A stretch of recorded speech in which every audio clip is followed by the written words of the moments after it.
ಪಿತನ ಸುತನ ಮತ್ತು ಪವಿತ್ರಾತ್ಮರ ನಾಮದಲ್ಲಿ ಆಮೇನ್. ಉನ್ನತ ದೇವ ನೀನೇ, ನಿಮ್ಮನ್ನೇ ಆರಾಧಿಸುವೆ. ಪರಿಶುದ್ಧ ದೇವ ನೀನೇ, ನಿಮ್ಮನ್ನೇ ಆರಾಧಿಸುವೆ. ಪಾಪದಿಂದ ಬಿಡಿಸಿರುವೆ, ನಿಮ್ಮನ್ನೇ ಆರಾಧಿಸುವೆ. ನನ್ನ ಪರಿಶುದ್ಧ ಮಾಡಿರುವೆ, ನಿಮ್ಮನ್ನೇ ಆರಾಧಿಸುವೆ. ಮಹಿಮೆಯ ರಸನೆ ನಿನ್ನ ಆತ್ಮದಿ ಆರಾಧಿಸುವೆ.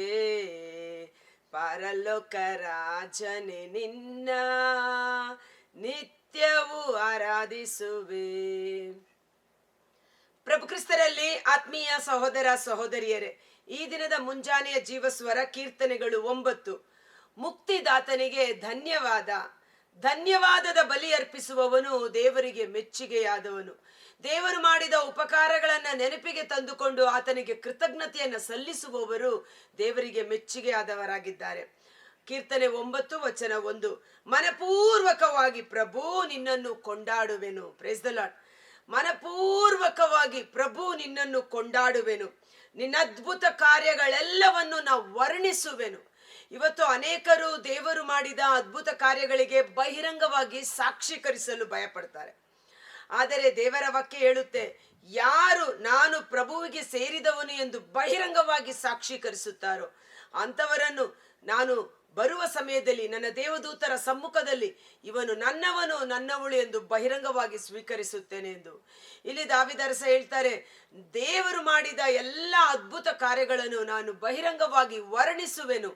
ಅವರ ಅದ್ಭುತ ಕಾರ್ಯಗಳಿಗೆ, ಅವರು ಮಾಡಿದ ಆಶೀರ್ವಾದಗಳಿಗೆ ಮನಪೂರ್ವಕವಾಗಿ ಧನ್ಯವಾದ ಕೃತಜ್ಞತೆಯನ್ನು ಸಲ್ಲಿಸುವೆನು. ಪರಾತ್ಪರನೆ ಮಾಡುವೆನು ನಿನ್ನ ನಾಮಸ್ತುತಿ, ಹರ್ಷಾನಂದಗೊಳ್ಳುವೆನು ದೇವ ನಿನ್ನಲ್ಲತಿ. ದೇವರ ನಾಮವನ್ನ ಸ್ಮರಣೆ ಮಾಡುತ್ತಾ, ದೇವರ ನಾಮಕ್ಕೆ ಸ್ತುತಿಯನ್ನು ಸಲ್ಲಿಸುತ್ತಾ ನಾನು ನನ್ನ ಹೃದಯದಲ್ಲಿ ಹರ್ಷಗೊಳ್ಳುತ್ತೇನೆ. ಯಾವಾತನು ದೇವರ ನಾಮವನ್ನ ಸ್ಮರಿಸಿ ಸ್ತುತಿಸುತ್ತಾನೋ ಆತನಲ್ಲಿ ದೈವಿಕ ಆನಂದ, ಶಾಂತಿ, ಸಮಾಧಾನ ಬಂದು ನೆಲೆಸುತ್ತದೆ. ನಿನ್ನ ಕಂಡು ನನ್ನ ವೈರಿಗಳು ಗೈದರು ಪಲಾಯನ, ಎದ್ದು ಬಿದ್ದು ಅವರೆಲ್ಲರೂ ಹೊಂದಿದರು ವಿನಾಶನ. ದೇವರು ಎದ್ದೇಳುವಾಗ ಅವರ ಮುಂದೆ ಶತ್ರುಗಳು ಪಲಾಯನ ಗೈಯುತ್ತಾರೆ. ಹೇಗೆ ಕೆಂಪು ಸಮುದ್ರ ಇಬ್ಬಾಗ ಮಾಡಿ ಇಸ್ರಾಯೇಲರನ್ನ ಮುನ್ನಡೆಸಿಕೊಂಡು ಬಂದಾಗ ಅವರನ್ನ ಹಿಂಬಾಲಿಸಿ ಬಂದ ಶತ್ರು ಸೈನ್ಯ ಮುಂಭಾಗದಲ್ಲಿದ್ದ ಆ ಒಂದು ಸ್ತಂಭ ಹಿಂಭಾಗಕ್ಕೆ ಬಂದು ನಿಂತಾಗ ಈಜಿಪ್ಟಿನವರಿಗೆ ಕತ್ತಲು ಉಂಟಾಯಿತು. ಅವರೆಲ್ಲರೂ ಮುಳುಗಿ ನಾಶವಾದರು. ದೇವರ ಪ್ರಸನ್ನತೆ ಎದ್ದು ನಿಲ್ಲುವಾಗ, ಅಂದರೆ ದೇವರು ಕಾರ್ಯ ಮಾಡಲು ಪ್ರಾರಂಭ ಮಾಡಿದರೆ ಶತ್ರುಗಳು ಚದುರಿ ಚಲ್ಲಾಪೆಲ್ಲಿಯಾಗುವರು. ನ್ಯಾಯಪೀಠದಲ್ಲಿ ಕುಳಿತನ್ನ ವ್ಯಾಜ್ಯ ತೀರಿಸಿದೆ, ನೀತಿಗನುಸಾರವಾಗಿ ನ್ಯಾಯ ಸ್ಥಾಪಿಸಿದೆ. ದೇವರು ಪಕ್ಷಪಾತಿಯಲ್ಲ, ಅವನವನ ಕೃತ್ಯಗಳಿಗೆ ತಕ್ಕಂತೆ ಪ್ರತಿಫಲ ನೀಡುವ ದೇವರು. ಮುಖದಾಕ್ಷಿಣ್ಯವಿಲ್ಲದೆ ನ್ಯಾಯ ತೀರ್ಪು ನೀಡುವ ದೇವರು.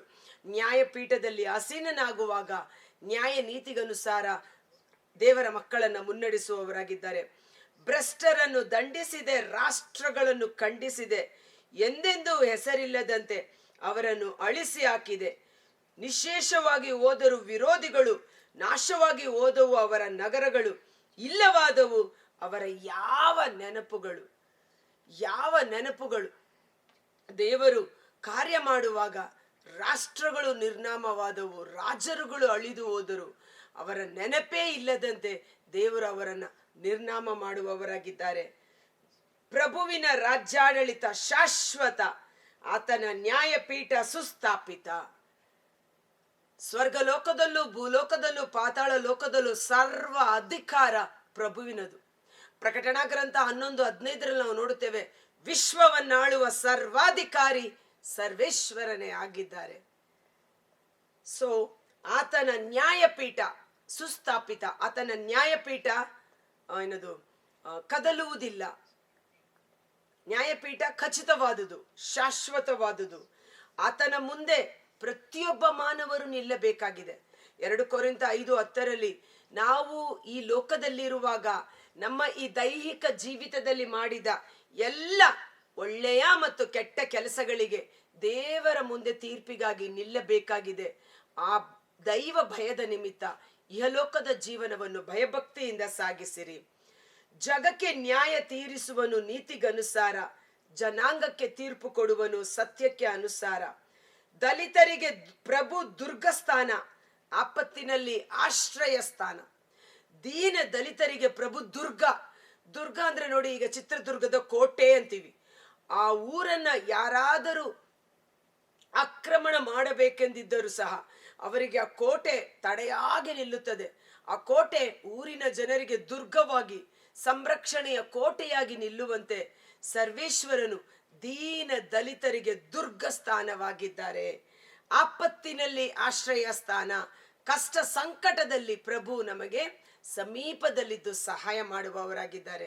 ಜ್ಞಾನೋಕ್ತಿಗಳ ಗ್ರಂಥ 18ನೇ ಅಧ್ಯಾಯ ವಚನ 10ರಲ್ಲಿ ನಾವು ನೋಡುತ್ತೇವೆ, ಸರ್ವೇಶ್ವರನ ನಾಮ, ಅದಕ್ಕೆ ನಿನ್ನ ನಾಮವನ್ನು ಸ್ತುತಿಸುವೆನು, ನಿನ್ನ ನಾಮವನ್ನು ಮಹಿಮೆಪಡಿಸುವೆನು. ಸರ್ವೇಶ್ವರನ ನಾಮ ಬಲವಾದ ಗೋಪುರ, ಅದರೊಳಗೆ ಓಡಿ ಆಶ್ರಯ ಪಡೆದರೆ ಸುಭದ್ರ. ಸರ್ವೇಶ್ವರನ ನಾಮ ಬಲವಾದ ಗೋಪುರ. ದಾವಿದನು ಸರ್ವೇಶ್ವರನ ನಾಮವನ್ನು, ಅದರ ಶಕ್ತಿಯನ್ನು, ಅದರ ಮಹಿಮೆಯನ್ನು ಚೆನ್ನಾಗಿ ಅರಿತ ವ್ಯಕ್ತಿಯಾಗಿದ್ದ ಕಾರಣ ಆ ನಾಮವನ್ನ ಹೆಚ್ಚಾಗಿ ಸ್ತುತಿಸುತ್ತಾರೆ. ಕಾರಣ ಗೋಲಿಯಾತನನ್ನ ಸಂಹರಿಸುವ ಸಮಯದಲ್ಲಿಯೂ ಸಹ ಆತ ಹೇಳುವುದು, ನಾನು ನಿನ್ನನ್ನ ಜಯಿಸಲು ಕತ್ತಿ, ಗುರಾಣಿ, ಬಿಲ್ಲು, ಬಾಣಗಳಿಂದ ಬಂದಿಲ್ಲ, ಸರ್ವೇಶ್ವರನ ನಾಮದ ಶಕ್ತಿಯಿಂದ ನಾನು ಬರುತ್ತೇನೆ ಎಂಬುದಾಗಿ. ಸೊ ಆ ನಾಮ ಬಲವಾದ ಗೋಪುರ, ಅದರೊಳಗೆ ಓಡಿ ಸೇರಿಕೊಳ್ಳುವವರು ಸುರಕ್ಷಿತರು, ಅದರ ಆಶ್ರಯ ಪಡೆಯುವವರು ಸುಭದ್ರರಾಗಿದ್ದಾರೆ. ನಮಗೊಂದು ನಾಮ ಉಂಟು, ನನ್ನ ಯೇಸು ನನ್ನ ರಕ್ಷಕ. ಯೇಸುವಿನ ನಾಮ ನಮ್ಮ ಆಶ್ರಯ ದುರ್ಗವಾಗಿದೆ. ನಿನ್ನನ್ನು ಅರಸುವವರನ್ನು, ಹೇ ಪ್ರಭು, ನೀ ಕೈ ಬಿಡುವವನಲ್ಲ, ನಿನ್ನಲ್ಲಿ ಭರವಸೆ ಇಡುವವರು, ನಿನ್ನ ನಾಮವನ್ನು ಅರಿತವರೆಲ್ಲ. ಆ ಯೇಸು ನಾಮದ ಮಹತ್ವವನ್ನು ಅರಿತುಕೊಂಡವರು ಆತನ ನಾಮದಲ್ಲಿ ವಿಶ್ವಾಸವಿಡುತ್ತಾರೆ. ಇಬ್ರಿಯರಿಗೆ ಬರೆದ ಪತ್ರ 7ನೇ ಅಧ್ಯಾಯ ವಚನ 25ರಲ್ಲಿ ನಾವು ನೋಡುತ್ತೇವೆ, ಪ್ರಭು ಯೇಸು ಕ್ರಿಸ್ತರ ಮುಖಾಂತರ ಯಾರೆಲ್ಲ ದೇವರನ್ನ ಅರಸುತ್ತಾರೋ ಅವರಿಗೆ ಯೇಸು ರಕ್ಷಣೆಯನ್ನು, ಜೀವೋದ್ಧಾರವನ್ನು ನೀಡಲು ಶಕ್ತರಾಗಿದ್ದಾರೆ. ಅವರಿಗಾಗಿ ಸದಾಕಾಲ ವಿಜ್ಞಾಪನೆ ಮಾಡುವವರಾಗಿದ್ದಾರೆ. ಅವರಿಗಾಗಿ ಯೇಸು ಚಿರಕಾಲ ಬದುಕುವವರಾಗಿದ್ದಾರೆ. ಜನರಿಗೂ ದೇವರಿಗೂ ಮಧ್ಯಸ್ಥರಾಗಿ ಪಾಪ ನಿವಾರಣಾ ಕಾರ್ಯಗಳನ್ನು ನಡೆಸುತ್ತಿದ್ದ ಯಾಜಕರುಗಳು ಮರಣದ ಮೂಲಕ ಅವರ ಕಾರ್ಯ ನಿಂತು ಹೋಗುತ್ತಿತ್ತು. ಮತ್ತೊಬ್ಬ ಯಾಜಕ ಬಂದು ಪ್ರಾರಂಭ ಮಾಡಬೇಕಾಗಿತ್ತು.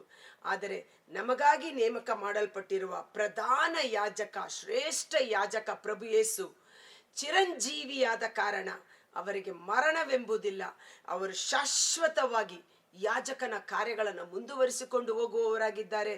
ನಮ್ಮ ಪರವಾಗಿ ಅವರು ತಂದೆಯ ಸನ್ನಿಧಾನದಲ್ಲಿ ವಿಜ್ಞಾಪನೆ ಮಾಡುವ ಕಾರಣ ಯೇಸುವನ್ನು ಹುಡುಕುವ ಎಲ್ಲರನ್ನ ಜೀವೋದ್ಧಾರ, ರಕ್ಷಣೆ ಮಾಡಲು ಪ್ರಭು ಯೇಸು ಶಕ್ತರಾಗಿದ್ದಾರೆ. Praise the lord.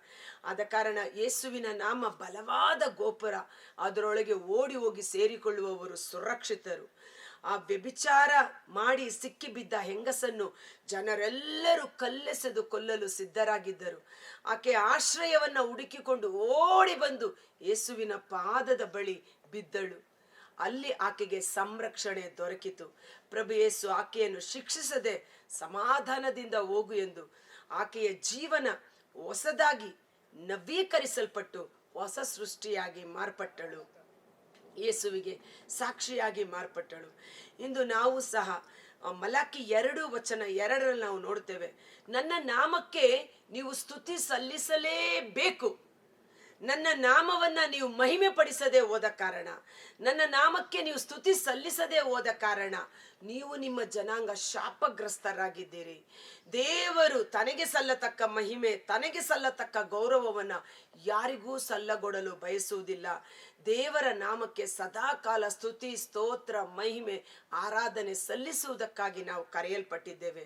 ಯೆಶಾಯ 43:21, ನಾನು ಸೃಷ್ಟಿ ಮಾಡಿದ ಈ ಜನಾಂಗ ನನ್ನನ್ನು ಸ್ತುತಿಸುವುದಕ್ಕಾಗಿ, ನನ್ನ ನಾಮವನ್ನು ಮಹಿಮೆ ಪಡಿಸುವುದಕ್ಕಾಗಿ ಆಯ್ಕೆ ಮಾಡಿಕೊಂಡಿದ್ದೇನೆ ಎಂಬುದಾಗಿ. ಆದ್ದರಿಂದ ಯೇಸುವಿನ ನಾಮಕ್ಕೆ ನಾವು ಯೋಗ್ಯ ಸಾಕ್ಷಿಗಳಾಗಿ ಜೀವಿಸೋಣ. ಬಹಿರಂಗವಾಗಿ ದೇವರು ಮಾಡಿದ ಅದ್ಭುತ ಕಾರ್ಯಗಳನ್ನು ಪ್ರಚುರಪಡಿಸಿ ಯೇಸುವಿನ ನಾಮಕ್ಕೆ ಗೌರವವನ್ನು ಸಲ್ಲಿಸೋಣ. ಕರ್ತರಾದ ಯೇಸುವೇ, ಮುಂಜಾನೆ ಜೀವಸ್ವರವನ್ನು ಆಲಿಸುತ್ತಿರುವ ಪ್ರತಿಯೊಬ್ಬ ಸಹೋದರ ಸಹೋದರಿ ಅವರ ಕುಟುಂಬಗಳನ್ನು ನಿಮ್ಮ ಬಲಾಢ್ಯವಾದ ಗಾಯಗೊಂಡ ಕರಗಳಿಗೆ ಸಮರ್ಪಿಸುತ್ತೇನೆ. ಪ್ರವಾದಿ ಯೆಶಾಯನ ಗ್ರಂಥ 8:18 ನಾನು ಮತ್ತು ಸರ್ವೇಶ್ವರನು ನನಗೆ ಕೊಟ್ಟ ನನ್ನ ಮಕ್ಕಳು, ನನ್ನ ಕುಟುಂಬ ಈ ಲೋಕದಲ್ಲಿ ಸರ್ವೇಶ್ವರನ ನಾಮಕ್ಕೆ ಮಹಿಮೆಯ ಗುರುತುಗಳಾಗಿ, ಅದ್ಭುತ ಸಂಕೇತಗಳಾಗಿ ಜೀವಿಸುವೆವು ಎಂದು ನುಡಿದ ರೀತಿಯಲ್ಲಿ ಯೇಸುವೇ, ನಮ್ಮ ನಡೆಯಿಂದ ನುಡಿಯಿಂದ ನಿಮ್ಮ ನಾಮಕ್ಕೆ ಮಹಿಮೆ ತರುವ, ಸಾಕ್ಷೀಕರಿಸುವ ಮಕ್ಕಳಾಗಿ ಜೀವಿಸುವಂತೆ ಪರಿಶುದ್ಧಾತ್ಮರು ನಮ್ಮೊಬ್ಬೊಬ್ಬರಲ್ಲಿ ಅಭಿಷೇಕವಾಗಿ ಕಾರ್ಯ ಮಾಡಲಿ. ಎಲೇ ನನ್ನ ಮನವೇ, ದೇವರು ಮಾಡಿದ ಎಲ್ಲ ಉಪಕಾರಗಳನ್ನು ನೆನಪಿಗೆ ತಂದುಕೊಂಡು ಅವರಿಗೆ ಕೃತಜ್ಞತೆಯನ್ನು ಸಲ್ಲಿಸು. ಅವುಗಳಲ್ಲಿ ಒಂದನ್ನೂ ಮರೆಯಬೇಡ. ದೇವರಿಗೆ ಕೃತಜ್ಞತಾ ಸ್ತುತಿ ಸ್ತೋತ್ರ ಸಲ್ಲಿಸುವವನು ದೇವರ ಮೆಚ್ಚುಗೆಗೆ ಪಾತ್ರನಾಗುತ್ತಾನೆ. ನಮ್ಮ ನಡೆ, ನುಡಿ, ಜೀವನ ಎಲ್ಲ ವಿಷಯಗಳಲ್ಲಿ ದೇವರ ನಾಮಕ್ಕೆ ಮಹಿಮೆ ತರುವ ಮಹಿಮೆಯ ಪಾತ್ರೆಗಳಾಗಿ ನಮ್ಮೊಬ್ಬೊಬ್ಬರಲ್ಲಿ ಪರಿಶುದ್ಧಾತ್ಮರು ಕಾರ್ಯ ಮಾಡಿ ಅಭಿಷೇಕವಾಗಿ ಮುನ್ನಡೆಸಲ್ಪಡುವಂತೆ ಯೇಸುವಿನ ಅದ್ಭುತಕರವಾದ ನಾಮದಲ್ಲಿ ಪ್ರಾರ್ಥಿಸಿ ಬೇಡಿ ಹೊಂದಿಕೊಳ್ಳುತ್ತೇವೆ. ಆಮೆನ್. God bless you. ಈ ವಿಡಿಯೋ ಲಿಂಕನ್ನು ಪರರಿಗೂ ಶೇರ್ ಮಾಡಿ ಆಶೀರ್ವಾದವನ್ನು ಹೊಂದಿಕೊಳ್ಳಿ. ಸರ್ವೇಶ್ವರನ ಸ್ತುತಿಸುವವನು ಜೀವಂತನು ಹಾಗೂ ಆರೋಗ್ಯಶಾಲಿ. ಪ್ರಭು ಯೇಸುವಿನ ನಾಮವನ್ನು ಸ್ತುತಿಸಿ ಮಹಿಮೆ ಪಡಿಸಿ ಕೊಂಡಾಡೋಣ. ಅದರ ಪೂರ್ಣ ಆಶೀರ್ವಾದಕ್ಕೆ ನಾವು ಬಾಧ್ಯಸ್ಥರಾಗೋಣ. Thank you.